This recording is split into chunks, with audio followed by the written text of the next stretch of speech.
I want to welcome everybody to the November meeting of the Batesville Redevelopment Commission, and I'll call the roll. Derek Cox. Here. Kevin Campbell, I understand, will be joining us. Bill Narwhal here. Melissa Tucker. Here. Mayor Eargang. Here. Paul Gates. Sarah Lamping. Here.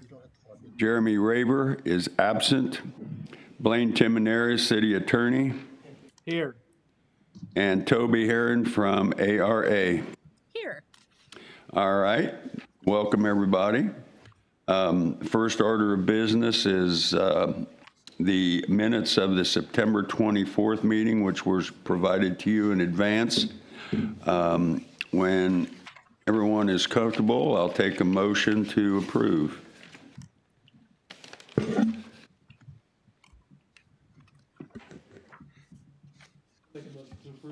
Second, I'll second. Oh, sorry.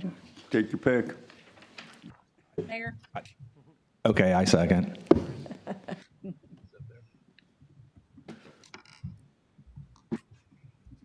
Seven, 19.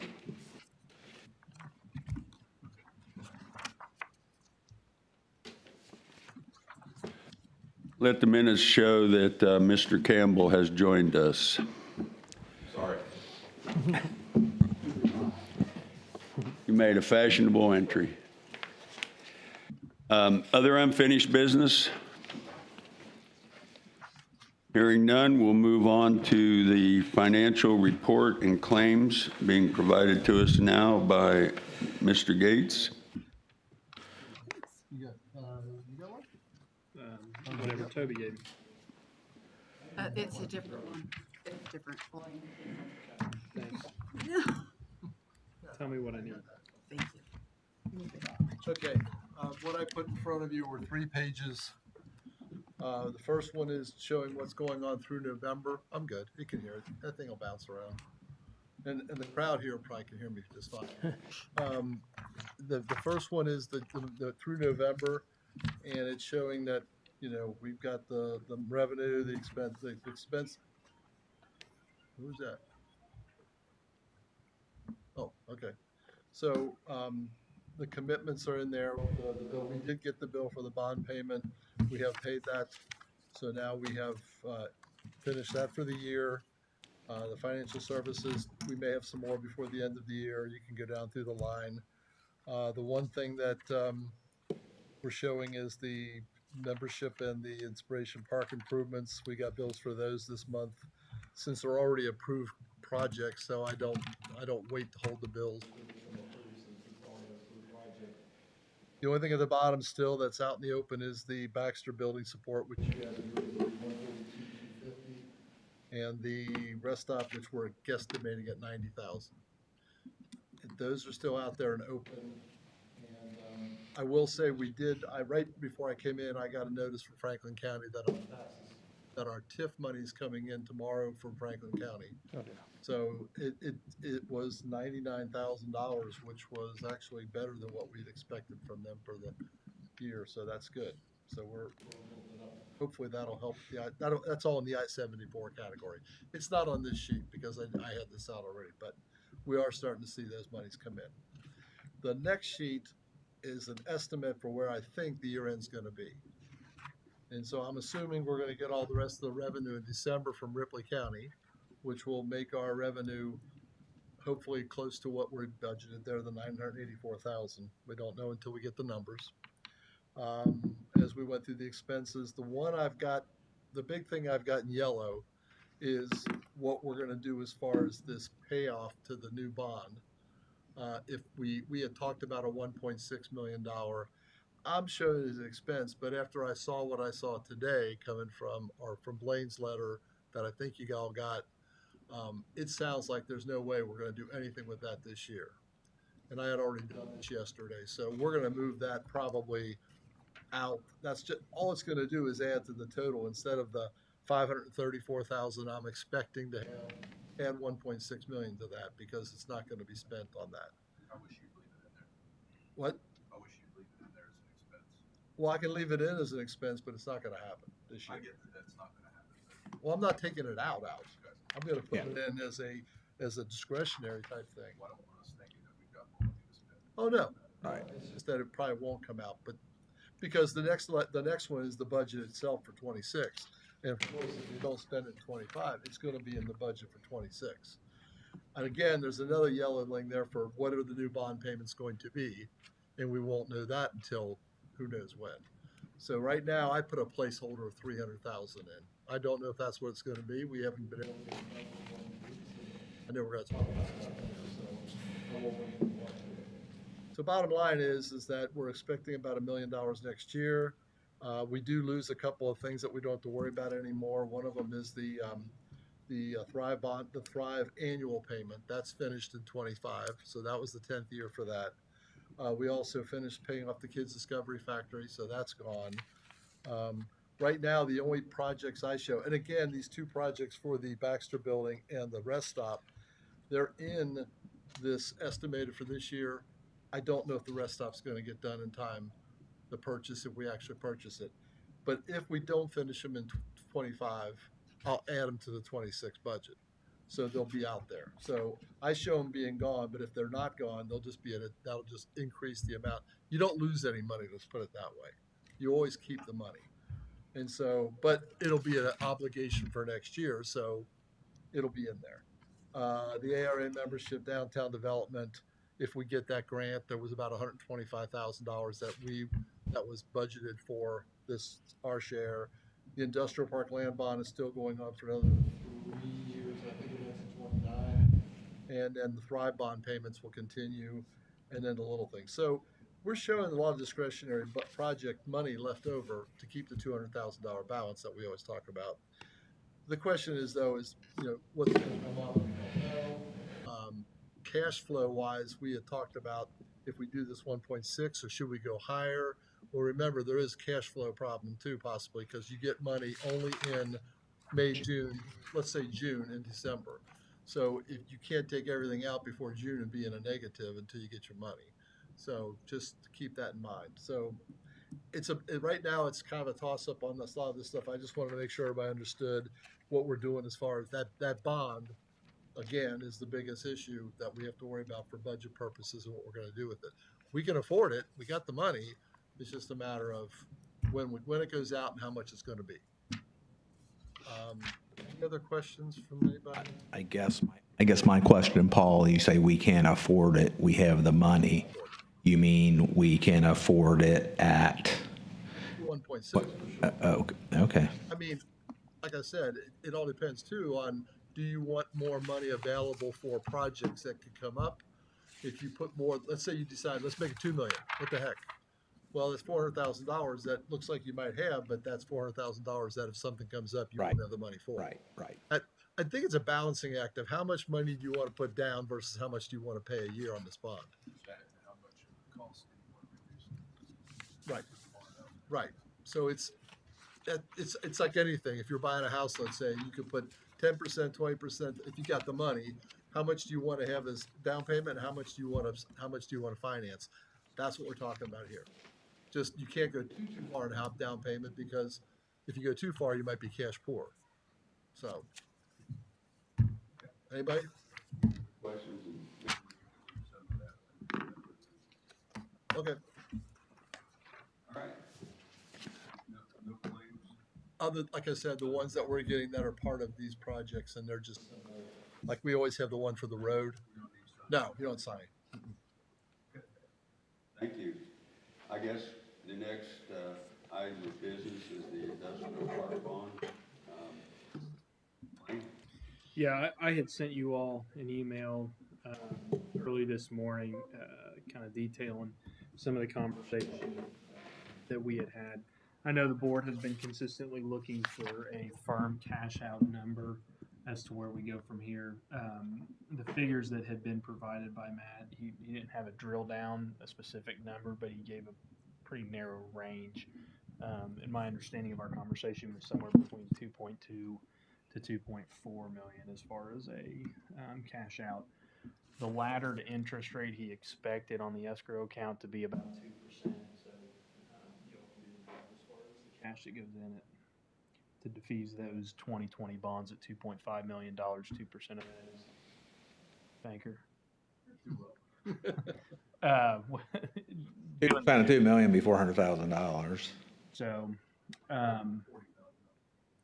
Right.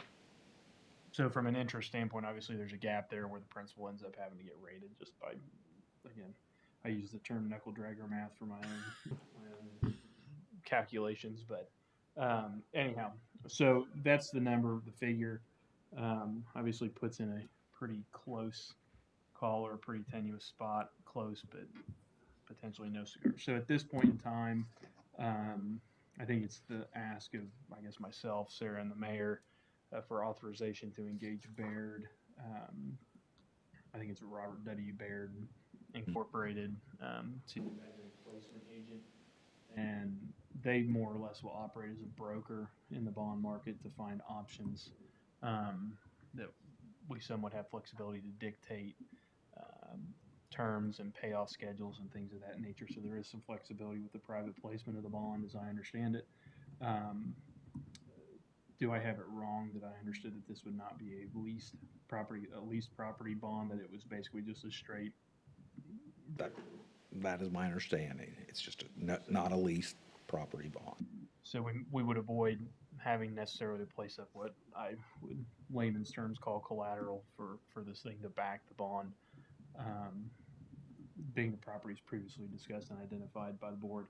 And so the hope on timing is that Matt and his team, in working with Baird pending that engagement, will have options for us at our December RDC meeting, or we'll have some ideas of returns before then for us to make an educated decision or start weighing those things for our December RDC meeting as far as which direction we go. As I kind of mentioned in that, the closing time on those is still about 90 days. And I know the natural question is going to be, well, if this bond closes in March, what's the difference if we wait till June and we have this first install of next year's $1.1 million of TIF bonds, Come in in June, right, about a half. to cover us potentially in the cash? I raised that To Matt. Matt. He basically said not an option. Okay. He said it is an option, but it's very ill-advised. To wait. What, other than the fact that we're trying to sell that and move it, I mean, because obviously there's no, if there is a penalty for not living up to the bond the way it is now, we would be in default of that bond. Our bond, the city's bond rating may take a hit, all those things. Hypothetically, yes. But none of those things are being threatened. None of those things have been an issue. We've known this for over a year now. Correct. So, and the guy holding the bond,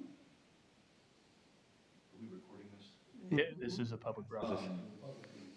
Is making a fiduciary response to it that I don't understand, because I'd want to refinance it, get out of the 2% bond to go to a 5% bond in a heartbeat if I could, especially if I knew that I had the city by the whatever that they had to.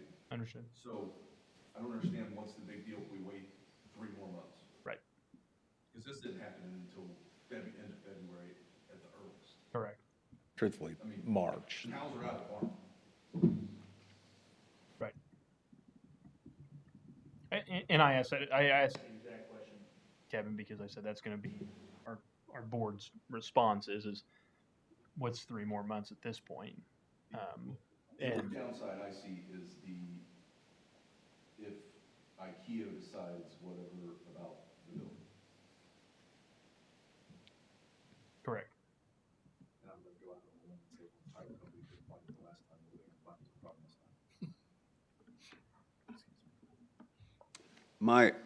time. I have a question at the end of this, but if anything I put out here is wrong, please let me know. But we've got 1.6 in the fund that we are more than willing to apply to this. When I look at next year's budget, we have 719,000 for miscellaneous projects. That brings us to 2.3. Correct. We have 200,000 in our set-aside balance, which brings us to 2.5 million. and we have 300,000 set for the shell building payments for next year. That comes to $2.8 million if we're all in, and we can still fund our projects. So my question is this. If we enter into this contract with Baird at this point, are we throwing good money after bad? As I And that's my reluctance to, until I know that, and whether there's a willingness here to be all in, and, or whether, and it's not going to cost us 2.8 to get in, so we would be picking up at least 400,000 there of discretionary funds, or we can do our balance. We've got new money coming in next year. I know that's a very, what I would that's that's pretty far out there, but I see it here as a possibility that that is still on the table for me. And my question at this point is, if we kick the can on signing with Baird now, does that help or hinder that decision? As I understand with Baird, they will not, we do not incur a fee with Baird. Now, I haven't seen their full proposal. They've given us a informal proposal. A more formal proposal will be sent after we green light them to send the full proposal. But as I understand it, is they don't get compensated until the bond closes. It's part of the bond cost.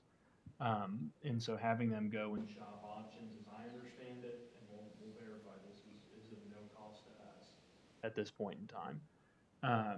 And But in good faith, they're expecting us to go to that. sure, but I think everybody's going into this the same as Matt, understanding that we've been very overtly clear that this is an interest of ours to avoid another successive bond.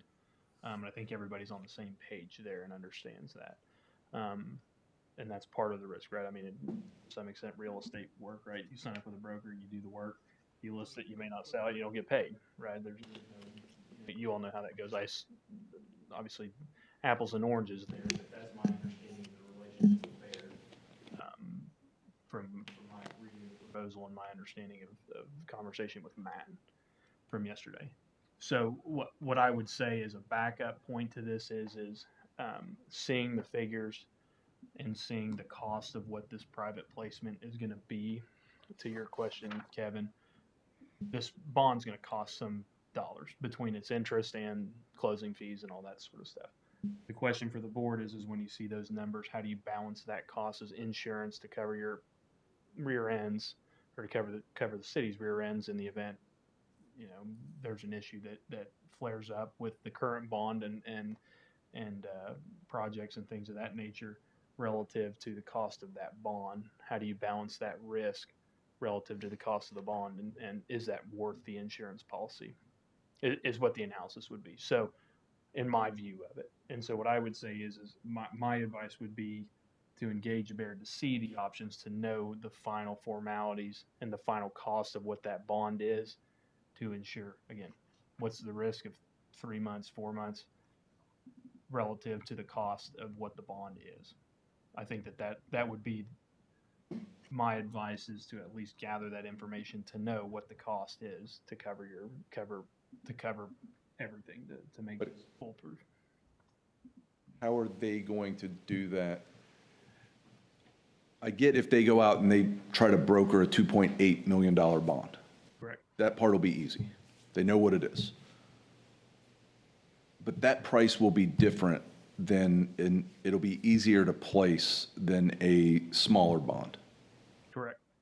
which I know it'll sound weird, but the rate will probably be higher on a smaller one. Yes. The fees will probably be less. Sure. The overall cost will probably still be much better to us with less risk entailed. Because I'm kind of in the same boat as Bill, but how are they going to go place we need an example of a $2.8 million bond, we need an example of a $1.2 million bond, or maybe even just $1 million bond?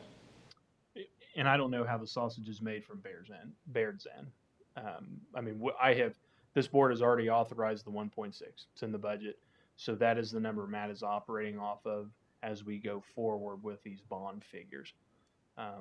If the number is bigger, I think we need to let them know, or we can say, can you have him shop bonds at X, say that you're throwing in 2 million, right? Shop them at that number to cover the 2.8 or 2.5 or whatever. So, And I would say, what happens if we buy it out completely? Those are the options that I want to know. right. And as I understand, talking with Matt yesterday, his hope is that they will have an identified analysis and a final analysis for us at that December meeting with all of these options as to where we're at. Because again, I think this is all going to come down to the cost of the bond relative to the surety that it provides that this gets resolved. Okay, any other questions or comments? Thank you, My, Blaine. my comment is I'm sitting in a little bit different seat than Kevin. And just because nothing's happened yet doesn't mean it can't. So I would like us to authorize Baird to shop the thing and get the numbers. Is that, I think you need that. You need them to do the analysis so we can find out what our options are. And we would want three, as I understand. One, what if we apply the 1.6? What if we apply a different number that isn't up to the total? And what if the total's paid off? What are the, what are our options in those scenarios? and what's the time frame? Because timing could be an issue here, the time frame for that, and What the steps. 160 at? Throw a two. Yeah, I'd say two. I think two would be a good number. You could do two. Because looking at Paul's numbers, right? I mean, it looks like the carryover is going to be 2.13. 2.1. Plus the fact, yeah, so I think you could do two. I think until we get to that meeting, we find out, then I think that's the. And So that we have three on the table, 1.6, 2, And full, and then full. full might be tough, but hey. well, yeah, and the other thing is, obviously, budgetarily, there are other communities that are using RDA money to fund other types of expenses right now because of the unknown with the budget. So that's why, we need to be very careful with the extent that we go with this. You could do the only way you could do the full amount would be you'd have to wait till you got your June money. Right. That's a no, that's for sure. The other thing is that you're gonna get, for example, you get $1 million next year in TIF money. Okay. $500,000 is gonna come in June, let's say, or 600,000, depending, 400,000 in December. If by chance you can do the whole thing, for 1 year, yeah, you're gonna have like a strain. Then you're gonna get $1 million in 27. Yeah, and Now you're back to where you've got some project money again, so I don't disagree with the thought of, hey, if you can pay it off, that'd be great, but don't become cash poor. well, in a conversation I had with the mayor, and you might want to clarify this, you said you weren't worried about the city budget for 26, it was 27. And we would 27 be and in a great 28, position to be able to help with any of those unforeseen project expenses. And I asked if you had projects on the table that the city would need help with next year, and I thought your statement was no. Right now, we. So this would put us in a better position to be able to handle any issues in 27. That's Okay. depending on what it's gonna cost to build. Right. Which we'd love to get a number. You good? I do have, and this is kind of an aside, because we talked about waiting, and to Kevin's point, what's the downside if we wait? I mean, if we would do this, get these numbers, and say we're going to wait till June, when we get that payment in, between now and then, do we go to IKEA and say, hey, do we bring that to their attention now? And I think that's a discussion that we need Let's see if to it comes to that. have as far as from a Okay, faith okay. and where these things go. Okay, We're trying to sort this all out. okay, fair enough. You want to make a motion? Contingent upon the timeline. We'll talk about that after the meeting. Right. So We need have to make a motion to authorize John to engage Baird.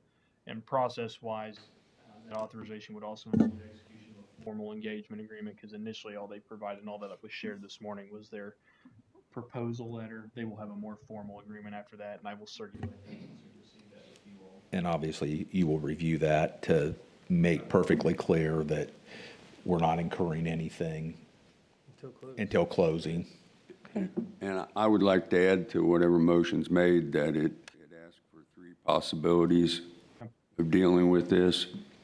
And the question is asked if they have an opinion on when it's advisable to move forward with disposal of some of the other lots. Whether they feel we can move forward with that process or not. Okay, so I'll make a motion to, Do you want me to read what I've captured as the potential motion on this one? Would that be helpful? sure. Okay, so authorization for, I got you in this one, Blaine and Mayor Airgang to engage, is it W.A. Baird? Robert L. Baird, to formally engage as a placement agent to evaluate options for the industrial bond. 3 options. What if we applied 1.6 million, 2 million, what if total paid in full? And include an opinion on timeframes for when might be the best time to dispose of additional lots. Perfect. Yep. Second. All right, I'll make a motion, and you second, You okay. made the motion? I made the motion, and then Derek just did. We have a motion and a second. Any further discussion? All in favor signify by saying aye. Aye. Opposed? We have a motion. Okay, the next item is, I'm looking at the wrong thing. 2026 spending plan.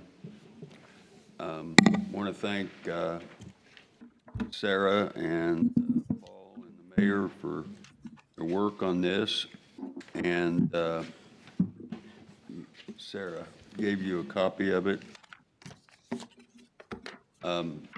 As I go through this, there's money set aside for all of the projects that we have for next year, and I think it should be noted that the amounts that we have in our current 25 balance, particularly the payment that's been set aside for the rest stop, the payment that's been set aside for the AP building, and the payment that's been set aside to put toward the bond will carry forward if they're not paid down by the end of December. So we don't lose that ability to spend that money, but it's not built into our spending plan for next year because it was in the 25 plan and not a problem with doing that in 26.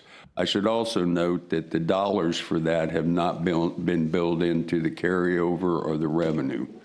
So that won't happen until we decide whether or not, that won't be decided until we know whether they're paid for with 25 or 26. Can I make a comment on, real quick, on the actual, what we're doing with the spending plan? The state basically wants you to have something out there in Gateway that says, what are you doing with your money?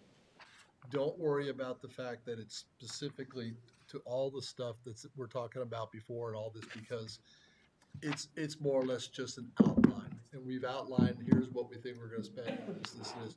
If things change, that's fine.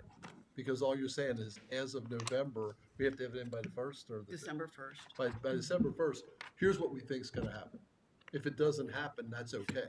Because they just want something out there to say, you're thinking about what you're doing. You're not just running. So I just want to so I worry about people looking at the spending plan, looking at the budget I did and going, well, wait a minute, where's all that? It's not a factor. And in fact, it includes spending from Ready, right? Doesn't that come in there? That we don't have in our budget, obviously, for the road and stuff. So, but it does present to the state or to the people looking at it what our plans more or less are as of November, whatever today is. So I want to let people know that. And Toby, Okay. I'd like to ask this question on the spending plan. From an audit perspective, do we need to do any addendums or any correspondence um, from what we submitted for 25 No. and what's actual for 25? Yeah. No, you don't. No It's a one-time appropriation. thing, as far as I know, to put the information. They don't ask at the end of the year, hey, did you follow all the stuff you said you were gonna do in 25? They don't. We do an annual report, remember, in May or April and May. April, yeah. So that's where you got the exact details of all the stuff you've done, your balances, what you spent money on.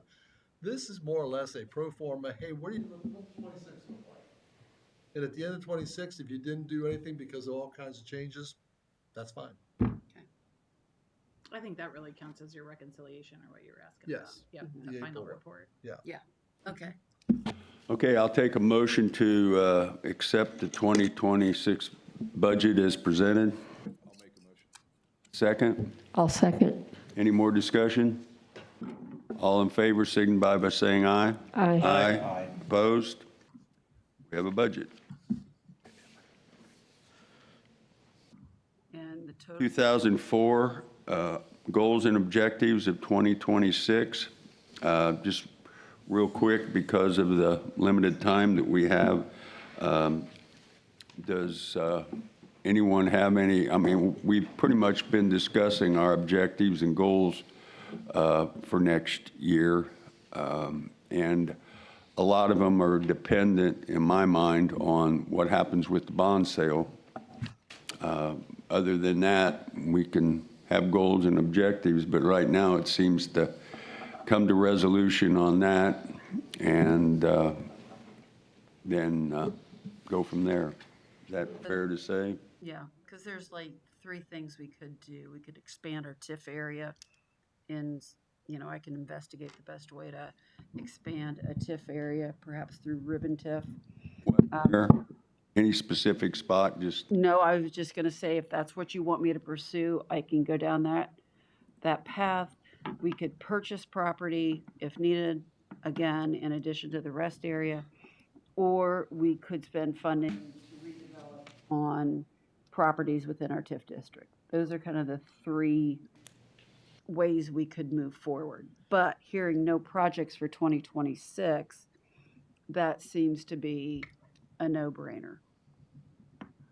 That we're not going to be Yeah, establishing those. Yeah, I think we gotta get through this whole bond thing Okay. first. Otherwise, we don't know what's going on. Okay. so Sarah, you had 3 things to kind of put out on the horizon: possible expansion of the TIF zone, redevelopment dollars for existing properties, and what was the third?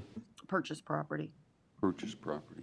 Because we're kind of running out of space, and there's I could be very proactive in contacting property owners that don't have their property for sale, but gauge their interest in potentially someday making it available Okay. by sending out, let's have a conversation. So, because we're kind of getting squeezed on the space we have available. When you talked about redevelopment of existing properties, are you talking about private business or city properties? This would have to be just redevelopment commission property. However, there is city property that is for sale. No, it's not for sale yet.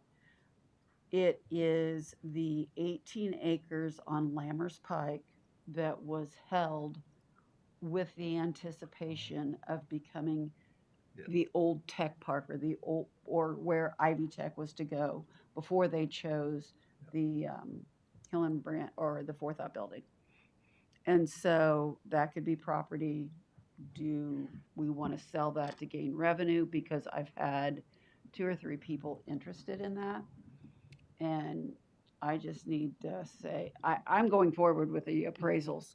I'm going forward with the process. And if we can sell some of that property, then that would be a revenue stream. What are they looking to do with it? I've had one request for a data center, another request, 55 and older housing. because it sits behind St. Andrews. And we own this property, the city owns it. We own this property. So that would be your 55-plus community. Nothing is in stone, just a question that was thrown out to me, would they be willing? And then I would, because we have to go through the public notice and the whole process that we go through when we sell redevelopment commission property, we might get some other things coming out of the woodwork that we weren't prepared for. But if we prepare an RFI that describes what we want in there, then those would be the things that qualify. My question, and I've been looking for it, is when we do redevelopment acquisition, we always have to take. Is that the same for municipalities? We have to what? I'm sorry. The highest bid. I think as a municipality, we do have to. I think RDC has potential. RDC has a potential. Ability to take Yeah. less. For the right process. Okay, so I have that backwards. So RDC has the flexibility to pick the bid. the city owns it or RDC? The city owns RDC has more flexibility So than the city. We're considering the property she's talking about. accepting that. The city. That is correct. But we could transfer it to the RDC. Yeah. Done. If Okay. we do pursue selling that, and they're actually fairly interested buyers, what's the chances of that closing before? March. Where are you going with this, Kevin? Yeah, I'm going to come up with maybe another some more. 200 grand to put toward this bond thing is where I'm going. Well, or to supplant money that we've put out toward it. To backfill. Yeah, or to replenish a coffer or Right. something. So Now, I just spoke for city money that's not technically RDC's, but I don't have a problem with that. That part, I'll sleep just fine at night. I don't have a problem. Yeah, it ultimately, the money's the money, and if we can get our grubby little hands on it, so be it. But well, I think That could give us 665. I don't think you need a motion to do your job, but I think it sounds like there's support to investigate this. Because it's owned by the city council would have to approve the sale of it, the process of beginning. But I'm going to move forward with getting, Would they have to approve the transfer of ownership to the RDC? Yes.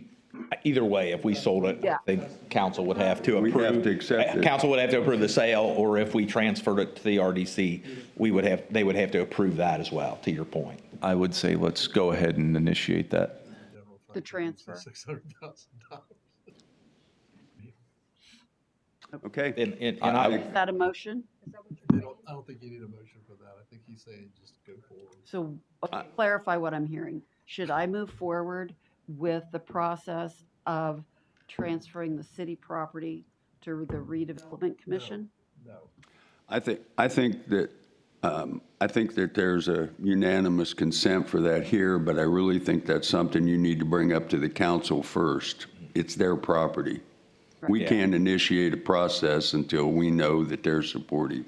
Okay, and I Yeah, understand. we'd love to get them to do that, but I would, What I was asking is the RDC, Are you asking for the RDC to make a recommendation to council to transfer the property? yeah, because it's not even our property to have you do the appraisals to do that. That's we would be technically willing to city property. accept the transfer of the property for the purposes of selling it. Especially if they thought it was as good of have an to go to council to say, You got two of them here already, so you got. is there a willingness for you to do this? I'll- Do we have a motion?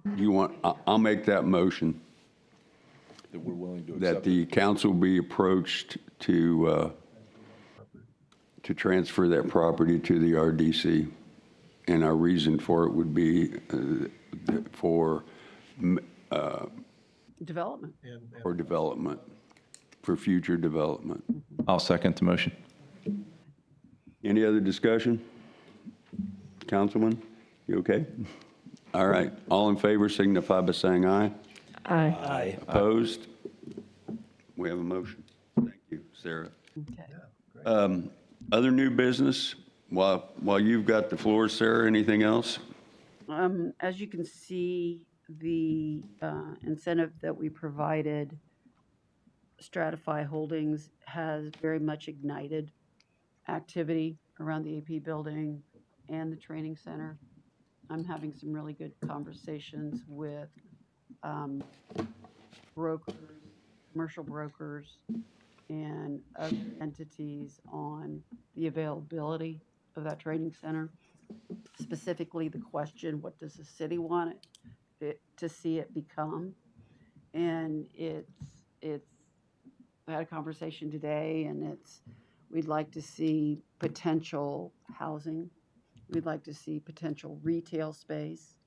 We'd like to see some entrepreneurial space for a project that I'm working on in creating a cohort of entrepreneurs that have graduated from high school who've continued to pursue their project or their idea, and also pursue what they're calling the silver tsunami, those 55 and older that have retired and have always had the desire to own their business.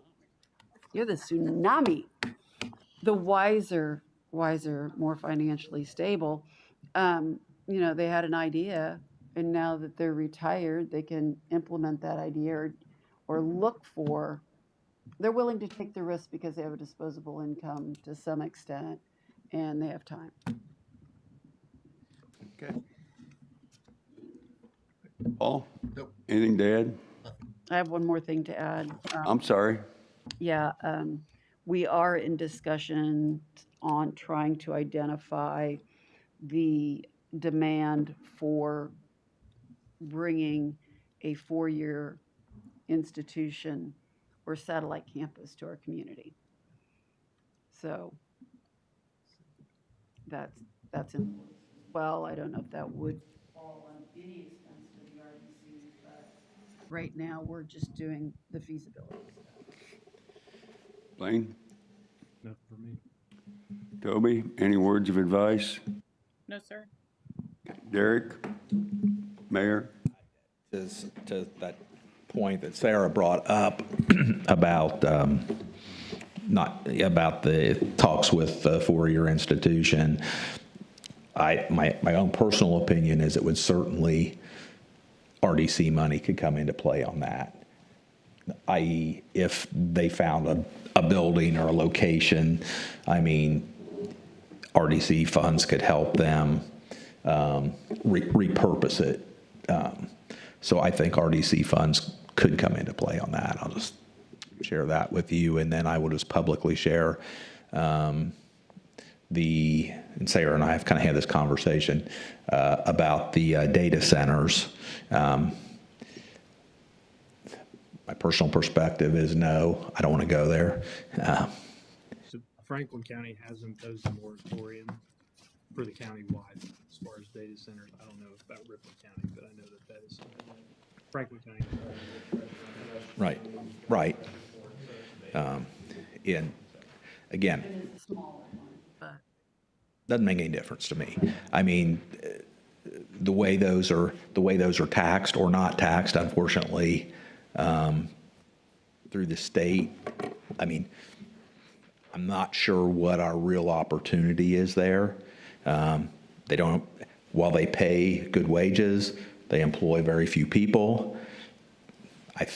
And Toby might know this, or you can correct me, but I think right now in the state of Indiana, they can get up to a 50-year tax abatement.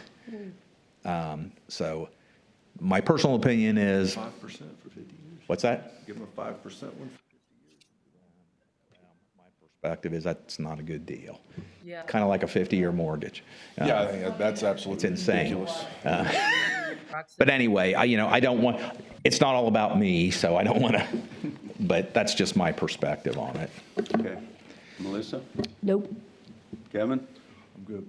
Yeah, I will add one more thing. I'm sorry. I didn't get a chance to do this, but I just want to make a comment to celebrate the wins sometimes. And sometimes wins get jumbled up with everything else that's going.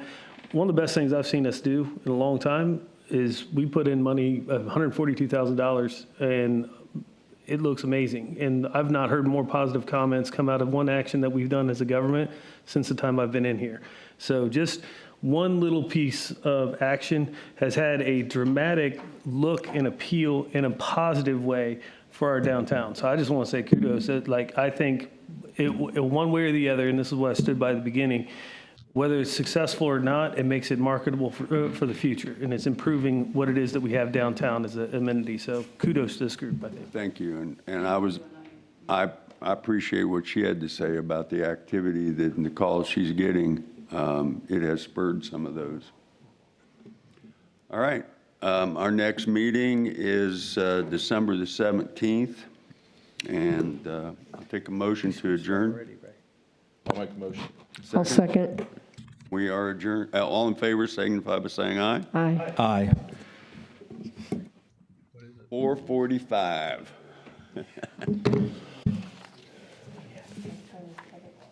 A point. She, and in the contract, they How do we are, get the bill for next year? that would probably be half. Okay, thanks.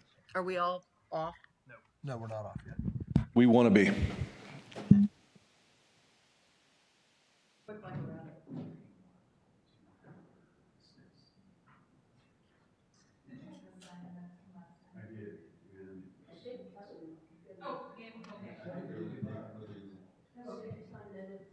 Yeah, I signed the, is there another one I need to sign?